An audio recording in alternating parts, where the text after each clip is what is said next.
شب قدر است و من قدر ندارم، شب قدر است و من قدر ندارم، چی سازم تو شی قبر ندارم.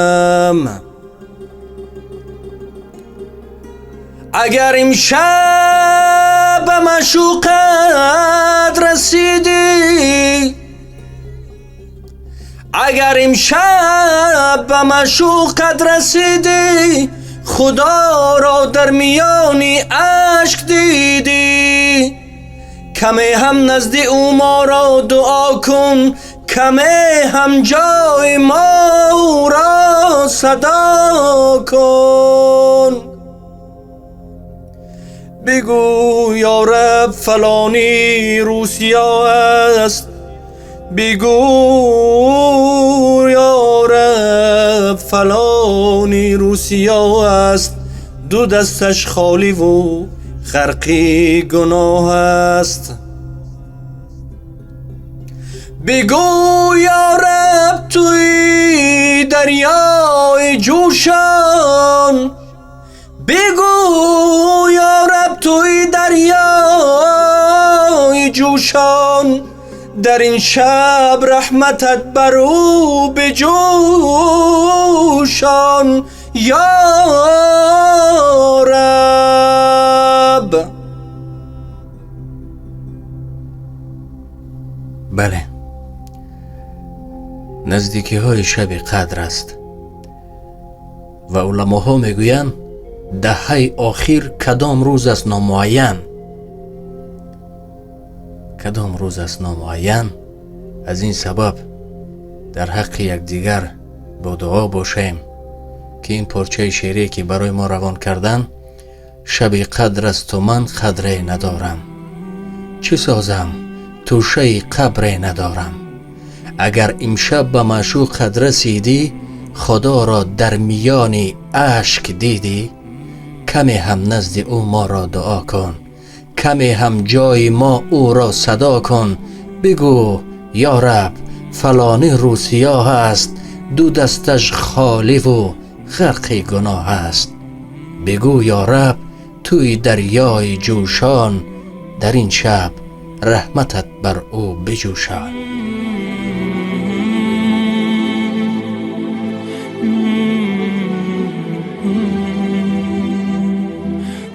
سه پیشنهاد از طرف قاری مشهور شیخ ماهر المحکلی برای 10 شب آخر ماه مبارک رمضان. هر شب فقط 1 درم، 1 سومان، $1 یا هر مقداری هست، یک به اندازه تواناییت صدقه بده.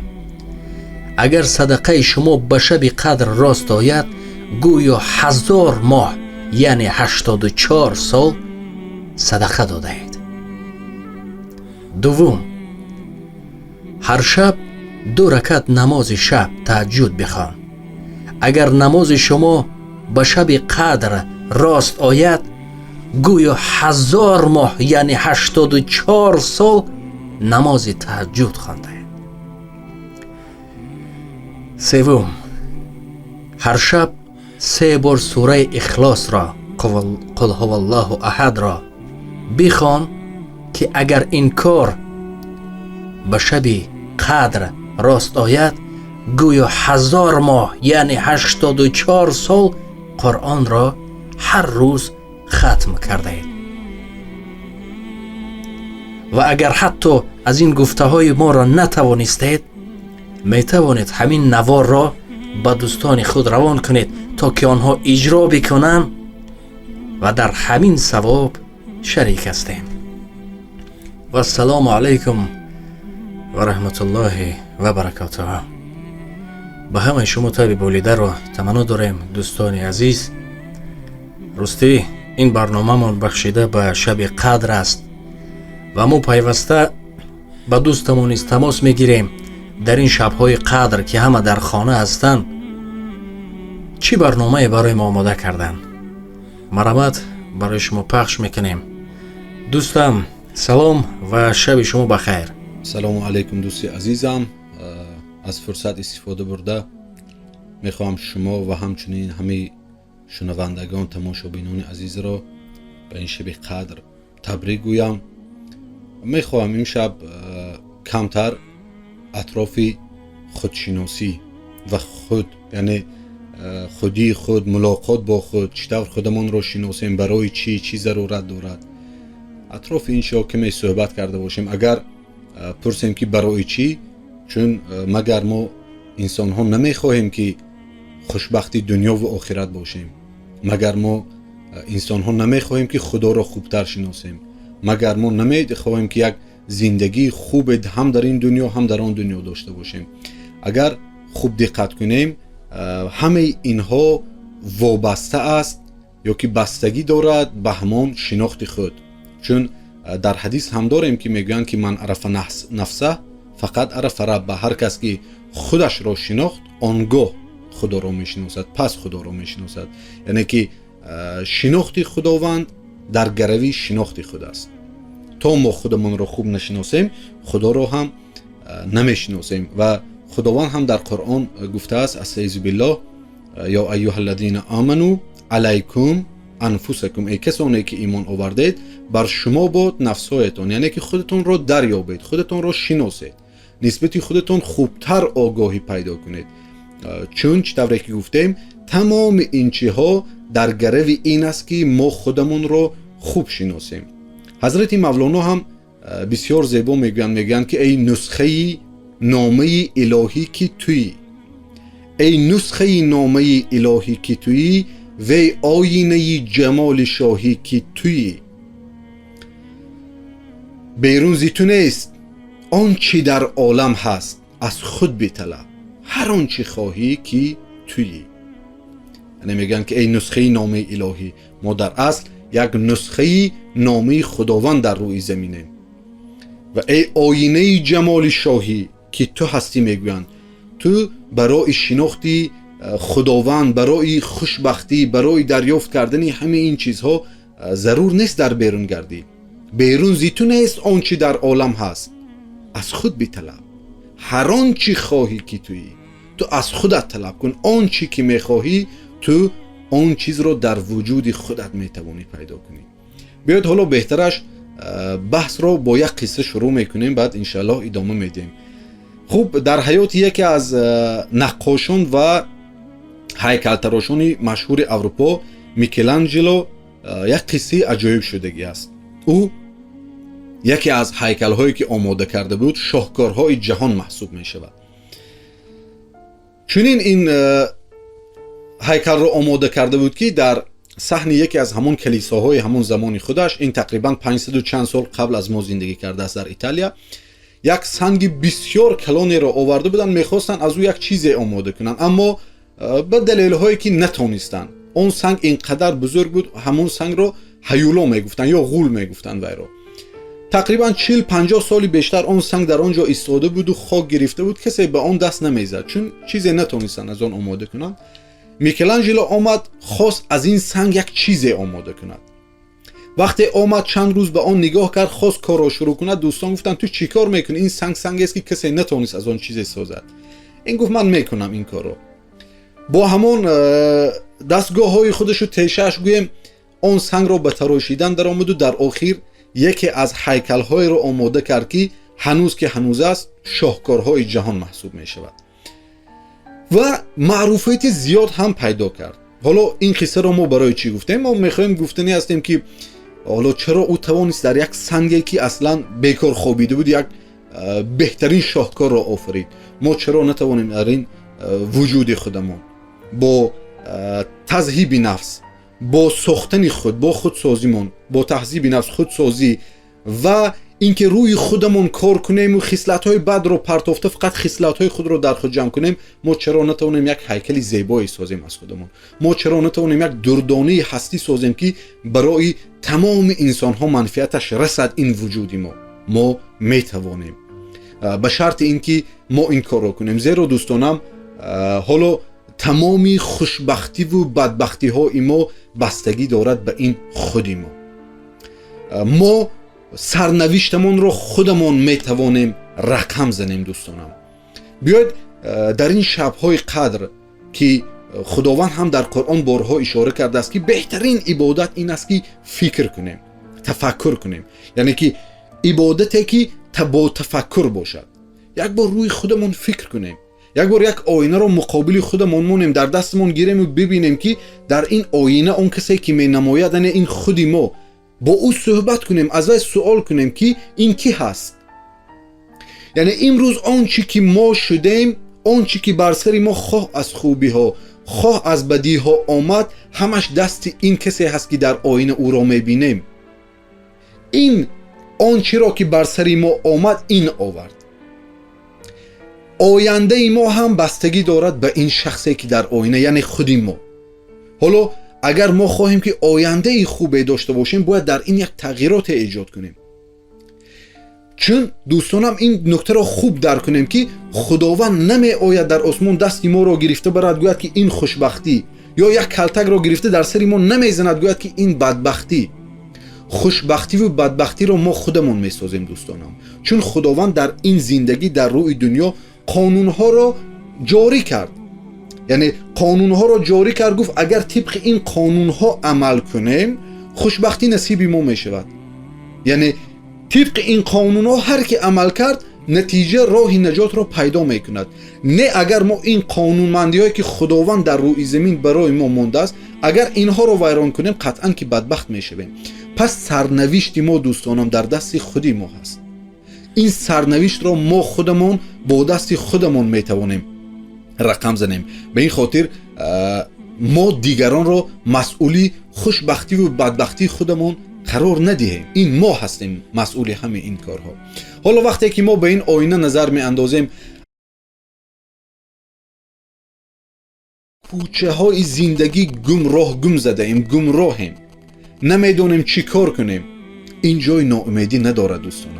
خب شاید ما این چند سال عمرمون رو بیهوده سپری کردیم، در راههای بد که نباید اونجاها می رفتیم سپری کردیم، اما آگاه نبودیم. حالا که اگر آگاه شدیم مشکل ندارد. ما اینقدر خداوند مهربان داریم. خداوند در قرآن بشارت داده است، به پیامبر گفت استعیذ بالله قل یا عبادی الذین اسرفوا علی انفسهم. خداوند گفت ای پیامبر بگو به آن بندگان من که عمرشان را در راههای بد صرف کردند، این عمرشان را بیهوده گذرانیدند، چندین سال عمرشان را به بدکاری و به دیگر چه ها گذراندند، به اینها بشارت ده. بگو به اینها که لا تقنطوا من رحمت الله، از رحمت خداوند ناامید نشوید. رحمت خداوند ناامید نشوید، چون خداوند بسیار مهربان و بخشنده است که تمام خطاگی های ما را می بخشد، به شرط اینکه ما فهمیم راه خطا رفته ایستاده ایم و برگردیم. به شرط اینکه ما درک کنیم که تا امروز در این راهی که بودیم خطا بود، برگردیم این چی که ما در گذشته کردیم به واسطه توبه خداوند اینها را میبخشد و ما میتوانیم یک زندگی نو برای خود سازیم، یک حیات نوی که پاک باشد آن را دوباره برای خودمون سازیم. این آن وقت به دست می آید که ما به خودمون یک بار سر بزنیم، از خودمون پرسیم که ما تا امروز چی کار کردیم، در کدام کوچه ها می گشتیم، زندگیمون چطور بود. فهمیدیم که اگر بیمار هستیم زندگیمون واقعا در راه بیراه بود، اگر برگشتیم این آیه بشارت است لا تقنطوا من رحمت الله، از رحمت خداوند ناامید نشیم که قطعا خداوند بخشنده و مهربان است و هر کاری که ما کردیم آن را خداوند میبخشد.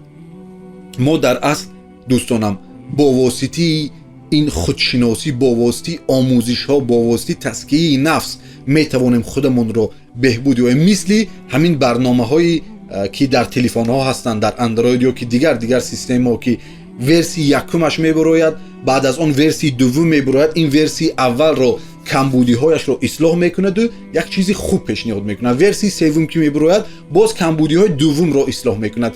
همین طور یعنی هر ورسی نوی که میبراید کمبودی های قبل رو اصلاح میکند.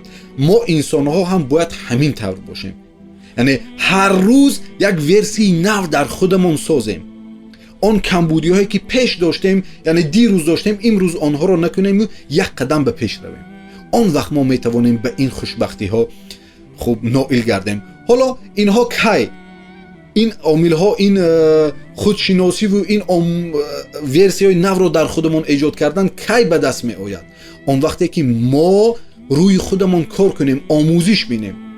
چون وقتی که ما علم میگیریم، علم پیدا میکنیم، اون وقت این کارها برای ما آسان میشود، شناخت این چیزها برای ما آسانتر میشود.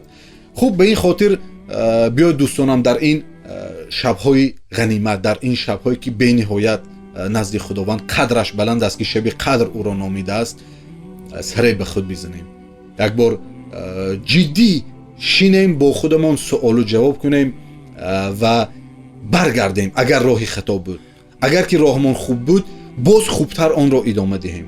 چون دیدیم که ما اگر راهمان خطا است و ادامه دادن تا کی باید ما در این زندگی، در این کوچه های گمراهی گردیم.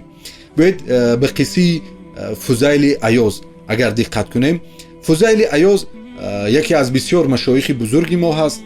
او قبل از اینکه به این مرتبه ها رسد راهزن بود، اینقدر راهزن، اینقدر دلآزار بود، کسی نبود در آن شهر، در آن زمان از دست او آزار ندیده باشد. آزارش، بدیش به همه می رسید. یعنی وقتی اسم فضیل را می گرفتن مردم می لرزید از ترسش که اینقدر بدی کرده بود. حالا همین فضیل بد، همین فضیل راهزن، همین فضیل گمراه یک شبه خواست به خانه یک نفر دزدی درآید. آمد ریسمان را پرتافت بالای دیوار و آمد بالای دیوار، یک پایش این طرف دیوار بود داخل و یک پایش بیرون، میخواست داخل جهت کی شنید در داخل کسی قرآن میخواند، آوازی قرآن بلند می آید. فضیل یک دفعه دقت کرد که صدای قرآن است و این آیت را میخواند که استعیذ بالله الم یعنی للذین آمنوا ان تخشع قلوبهم لذکر الله. آیا وقتی آن نرسید که قلب انسان‌های مؤمن از ترس خداوند به لرزه آید و برگردن؟ یعنی آن چی که گذشته شان بود از آن گذشته برگردن. آیا وقتی آن نرسید؟ یعنی این آیه را وقتی که تلاوت میکرد، فضیل یک باره این تیر در قلبش تأثیر کرد، مثل تیر. به خودش گفت ای فضیل، آیا وقتی آن نرسید که تو هم برگردی از این راحت؟ تا کی دلآزاری، تا کی راهزنی، تا کی دزدی، تا کی غارتگری؟ وقتی آن نرسید که برگردی ای فضیل. در این وقت بود که فضیل از بالای بام به جایی که داخل پرد به بیرون پرید و برگشت و رفت و تمام آن همدستگانش را دعوت کرد. هر کی قبول کرد نکرد او دیگر ترک این کارها کرد و به مقامات بسیار بلندی رسید که امروز در ادبیات عرفانی، در کتاب‌های عرفانی ذکر فضیل عیاض را می‌خوانیم. یعنی یک تصمیم سرنوشت او را تماما عوض کرد. حالا بیایید چرا ما تصمیم نگیریم؟ این تصمیم ها سرنوشت سازند. یعنی ما با یک تصمیم میتوانیم دنیا و آخرت خودمان را آباد کنیم، سعادت و خوشبختی دنیا و آخرت را به دست آوریم با یک تصمیم. حالا این شب‌هایی هست که انسان میتواند این تصمیم ها را گیرد، این تصمیم های سازنده را. این شب‌هایی هست که ما میتوانیم نقشه های استراتژی حیات دنیا و آخرت خودمان را برای خودمان بنیانگذاری کنیم، این نقشه ها را. خب پس ما که دنبال این خوبی ها هستیم، دنبال خوشبختی، دنبال این هستیم که رضایت خدا را به دست آوریم، سعادت دنیا و آخرت را به دست آوریم، تمام خوبی ها را به دست آوریم، کوشش کنیم سراغش را خطا نرویم. دوستانم، این چیزها در جای پیدا نمی شود بجز داخلی خودی ما، بجز خودی ما. چنانه که مولانا گفته بودن بیرون زی تو نیست آنچه در عالم هست، از خود بطلب هر آنچه خواهی که توی. ما این چیزها رو در بیرون جستجو نکنیم، همه اینها در داخلی خودی ما هست. ما بیهوده اینها رو در بیرون خوب طلب نکنیم. حالا تمام انسان هایی که به این خوشبختی ها، به این مرتبه های بلند رسیدن دوستانم، مثل فضیل اینا که گفته، مثل مولانا، مثل سعدی، مثل حافظ، مثل بیدل، دیگر تمامی بزرگان اینها به این مرتبه ها نرسیدن مگر اینکه روی خود کار کردند، مگر اینکه اول خودشان را خوب شناختند، این خودی خودشان را ساختند. اینها از مادر نابغه تولد نشدن هیچ کدامشان. یعنی اینها روی خودشان کار کردند، به این به این سیر یا به این به قول سیکرت پای بردن آنها. این وقت بود که آنها نابغه شدن. این وقت بود که آنها منفعتشان به تمام جهانیان رسید و امروز هنوز هم رسیده ایستاده است. پس این قدرت ها هر یکی ما هم داریم، تنها برای آنها نبود، هر کدامی ما هم این قدرت رو داریم اگر بخواهیم و تصمیم گیریم. حالا برای اینکه ما خوشبختی دنیا و آخرت رو به دست آوریم چی کار کنیم؟ بیاید بعضی نکته ها رو میگویم و بعد بحث رو جنبست میکنیم. خوب، برای این اولین نکته که باید ما گوش زد کنیم یا که برای خودمون سرمشق زندگیمون قرار دهیم این است که دوستانم باید ما مرتب پیوسته همیشه دست از آموزش بر نداریم، همیشه در پی آموزش باشیم. شاید بعضی ها گویند که شرایط اقتصادی، نمیدونم، در مسافرت، در غربت، در اینجا هستیم. درست شرایط اقتصادی، اما میتوان این بهانه ها رو کنار زد و این کار رو کرد و آموزش دید. شرط نیست ما نمیدونم رفته در دانشگاه های اکسفورد در خارج خوانیم، نه، کافیست برای لااقل راهی درست رو از بد تشخیص دادن برای خودمون مطالعه داشته باشیم. اینکه پیامبر گفتن زیگهواره تا گور دانش بجوی این است.